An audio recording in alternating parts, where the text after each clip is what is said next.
Tichaverenga kubva pana Mateo 13 verse 1 to 9. Tozoverengawo kubva pana Mateo 13 verse 18 to 23. Uyai titange kuverenga. Mufananidzo womukushi. Musi mumwe chetewo Jesu akabuda mumba akandogara nechekugungwa. Vanhu vazhinji vakamuunganira zvokuti akapinda mugwa akagaramo. Vanhu vose vakamira kumahombekombe. Ipapo akavaudza zvinhu zvizhinji nemufananidzo achiti, murimi akabuda kundokusha mbeu dzake. Paakanga achikura mbeu, dzimwe dzakawira mumvura, shiri dzikauya dzikadzidya, dzimwe dzakawira parukangarahwe. Padzakashaya ivhu rakakwana, dzakamera nokukurumidza nokuti ivhu rakanga risina kudzika. Asi zuva rakati rabuda, mbeu dzakatsva dzikaoma nokuti dzakanga dzisina midzi. Dzimwe mbeu dzakawira muminzwa, minzwa ikakura ikadzivhunga. Dzimwewo mbeu dzikawira pavhu rakanaka, dzikabereka zvakapetwa 100, kana zvakapetwa 60, kana 30, pane dzainge dzakushwa. Uyo ane nzeve dzokunzwa ngaanzwe. Amen. Toenda mberi nokuverenga kubva pana Mateo 13 verse 18. Jesu anopa mhinduro kana kuti dudziro yezvinhu zvaakanga ataura. Jesu anoti, teererai zvino munzwe zvinorehwa nomufananidzo womukushi. Kana munhu akanzwa shoko roumambo akasarinzwisisa, akaipa anouya osvikobvuta zviya zvanga zvadyarwa mumwoyo make. Iyi ndiyo mbeu yakakushwa munzira. Uyo akagamuchira mbeu yakawira parukangarahwe ndiye munhu anonzwa shoko, pakarepo origamuchira norufaro. Asi nokuti haana mudzi, anongorarama naro kwechinguva chipfupi. Kana nhamo kana kutambudzwa zvauya nokuda kweshoko, anokurumidza kugumburwa. Uyo akagamuchira mbeu yakawira muminzwa, munhu anonzwa shoko, asi kufunganya kwenyika nokunyengera kwepfuma zvinorivhunga robva rashaya zvibereko. Asi uyo anogamuchira shoko rakawira muvhu rakanaka ndiye munhu anonzwa shoko orinzwisisa. Ndiye anobereka mbeu inoburitsa 100, kana 60, kana 30 ezvakakushwa. Amen. Munoziva imi ndirigarokuudzai kuti imi makafanana nechingwa kana muri vatendi chaivo chaivo. Jesu ndiye anotiita chingwa kuti tifanane naye, nokuti iye ndiye chingwa choupenyu. Muri kuzvinzwa kaizvo? Ndikati imi makafananawo namatombo, nokuti Jesu ndiye dombo ramuimba riya muchiti rokukwira kudenga. Tinonzwawo kunzi Jesu ndiye mvura dzoupenyu. Amen. Izvi ndizvo zvimwe zvezvinhu zvandinoda kuparidza pamusoro pazvo nhasi uno, ndichitaura pamusoro penharaunda yatinorarama madziri savaKristu. Amen. Shoko rakawira pavhu rakanaka, rakaburitsa michero, pamwe 100, pamwe 60, pamwe 30 ezvakakushwa. Amen. Zvichireva kuti kana zvichinzi muna Jesu munoburitsa mvura dzeupenyu, nesuwo kana tavesa Jesu tinoburitsa mvura dzeupenyu. Dzinoita kuti shoko riwande, tisingaparadze zvibatisiso kana kuti zvisimbiso zveshoko raMwari. Shoko rinowanda mukutsanangurira kwedu vanhu navanhu. Vanhu havafanani. Vanhu vanotora shoko nenzira dzakasiyana nokuti madambudziko avo akasiyana. Naizvozvo mifananidzo yatingape hazvingaenderani panguva dzose pane dambudziko remumwe nemumwe. Tinofanirwa kuita sezvingwa zvinobudisa rimwe shoko rakawanda rinobatsira vanhu, tisingakanganise yatinoti integrity yeshoko raMwari. Aidu kuchidzidzo chedu. Pane zvaverengwa apa tinoona mifananidzo nedudziro yemufananidzo. Ndakati ndakatarisa ndikaonawo nekufunga isu pachedu, mhuri dzedu navana vedu, zvatinovasiyira nezvavanozoenda nazvo mberi. Ndingatokupai mufananidzo weDeuteronomy 6 mozoiverenga mega, ina handisi kuzoiverenga. Tinomborarama chaizvo munyika yakaita sei? Ndiani vakatikomberedza? Ndiani hama neshamwari nevavengi? Ndivanani vavakidzani vedu navari kure? Tinorarama mune nharaunda kana kuti nzvimbo dzose dzandataura pamusoro. Naizvozvo kana dziri nzvimbo, inzvimbo dzine mamiriro adzo, uyezve inzvimbo dzinomirira vanhu vakasiyana siyana vatinorarama pamwe chete navo. Jesu akati iye ndiye chingwa choupenyu. Tikaverengawo kuna vhengeri raJohani tinowanawo achinzi ndiye shoko, iro shoko rakava nyama. Imi muri vanhu venyama, uyezve munoimba muchiti munhu wenyama ngaafare. Achifarira chiiko chaizvo chaizvo? Mafariro ake anowawana kupi? Anotora kazhinji kacho munharaunda dzakamupoteredza,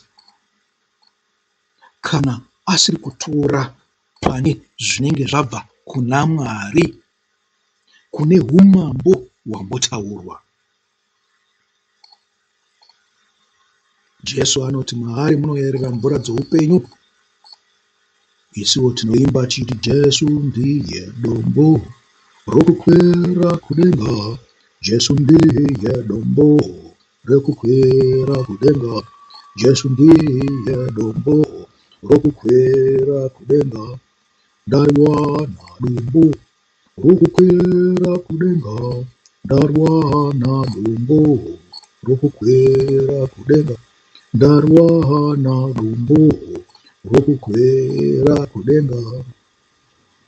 Amadiwa, ngatiitei Jesu nharaunda yedu, ngatiitei Jesu hama yedu.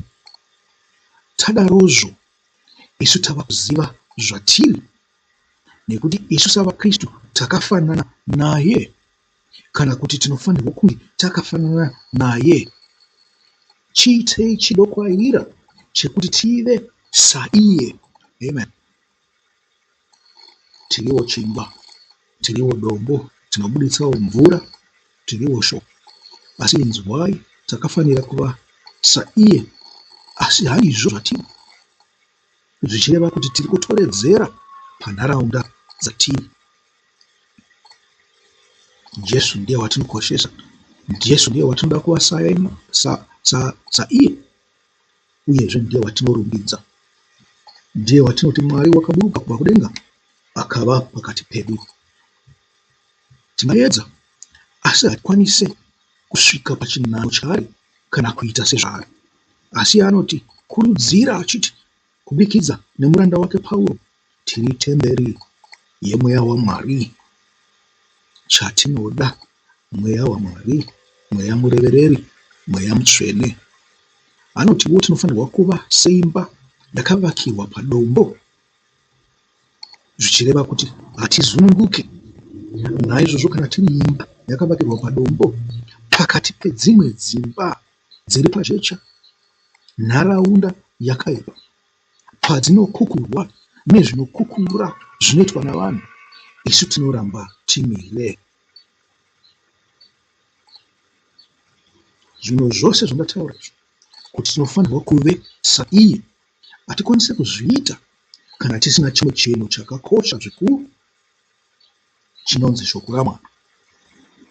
Ndichikusimbisai zvakare, nditi makaenda kuna Johani wokutanga, vhangeri yaJohani, munonzwa kunzi shoko rakaburuka kudenga rikava nyama rikagara pakati pedu, asi hatina kuriziva kana kurinzwisisa. Saka kana tafanana neshoko raMwari, tava saiye. Chinotisvitsa pana Ishe wedu Jesu Kristu ndiro shoko raakatipa. Mariri munobuda mweya, ndiwo mweya mutsvene.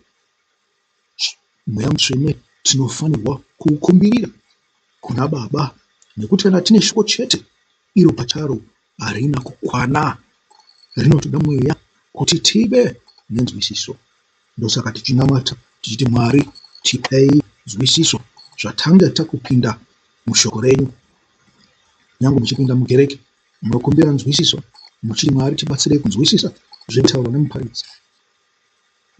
Havazi vose vaparidzi vane mweya, saka muchenjere kunzwisisa zvamunoda mukanange kudondo. Amen. Nharaunda dzatinogara pakati padzo dzinopupura zvikuru dzichiti dzakaita senzira. Tanzwa kuti panzira pane shiri, zvichireva kuti munharaunda dzatiri mune vakanganisi vanenge vachida kungoti nhonga, votibvisa pashoko raMwari vachitiisa pakuparadzwa.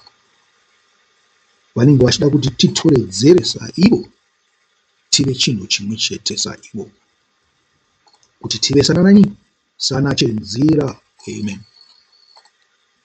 Zvikanzi dzimwe mhodzi dzakawira rukangarawwe, kana kuti dombo, kana kuti ruware.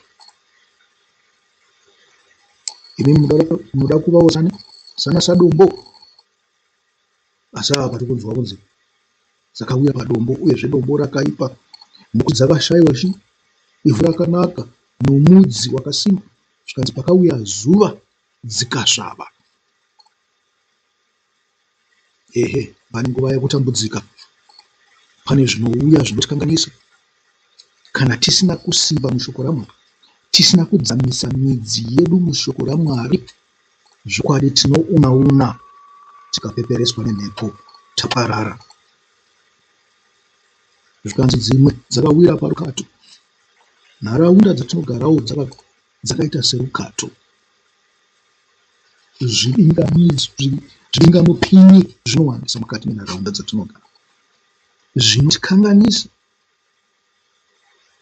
Zvimwe zvacho zvinenge zvichibva kumusoro, zvimwe zvacho zvinenge zvichibva pasi pamalevels edu patinenge tida.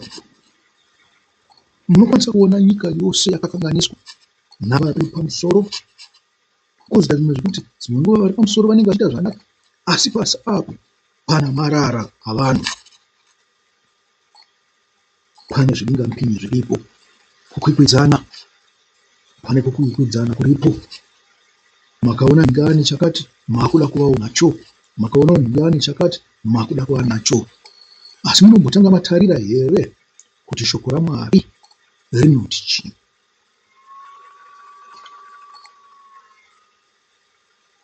Rukato ruripo, asi kunewo mubaya mhondoro. Hakuna nharaunda yakaita seivhu rakanaka. Izvo hazviwanikwe. Wakanzwa kunzi kwakati ndo kune nharaunda kana kuti kereke ine vanhu vakanaka, papo unofanirwa kutora everything with a pinch of salt. Hakuna chakadaro, ndinokusimbisa kuti hakuna chakadaro.